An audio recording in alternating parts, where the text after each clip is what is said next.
كتاب مش انت قلت عمر اصبحت مولاي؟ ادي كتاب هداية الرواة الشيخ الألباني الصفحة 432. طبعا قالوا بلى ألستم تعلمون أني أولى بكل مؤمن من نفسه؟ قالوا بلى. قال اللهم من كنت مولاه فعلي مولاه. فلقيه عمر بعد ذلك فقال له هنيئا لك يا ابن أبي طالب أصبحت مولاي ومولى كل مؤمن. وسنده ضعيف. بمن ضعيف؟ جبته وين السند؟ يلا خرج لي. طلع انت السند اللي انت جبته، طلع السند. قلت لك اخطأت. انا قلت اخطأت. انت احسن، اخطأت ودلست. اثبتناك مدلس مره لما قلت في السلسله الصحيحه يا مدلس، وبعدين ما عرفتش تجيب من السلسله الصحيحه، والمره الثانيه خليناك تعترف ان انت اخطأت. ادي الكتاب اللي هو جابه يا اخوان.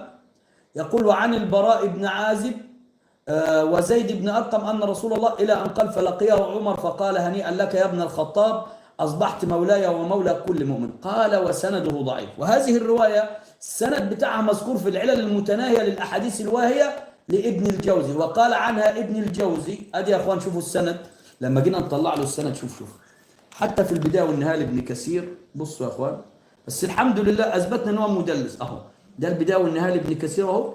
وأدي الرواية وأما الحديث رواه ضمرة بن شوذاب عن مطر الوراق عن شهر بن حوشب عن أبي هريرة إلى أن قال عن أمير المؤمنين أن هذه الآية بيد علي من كنت مولاه وهو يوم غدير خم من صام إلى أن قال شوف يقول غدير خم فلقيه عمر وقال له أصبحت مولاي ومولى كل مؤمن من حديث عمر بن الخطاب ومالك إلى أن قال بأسانيد واهية.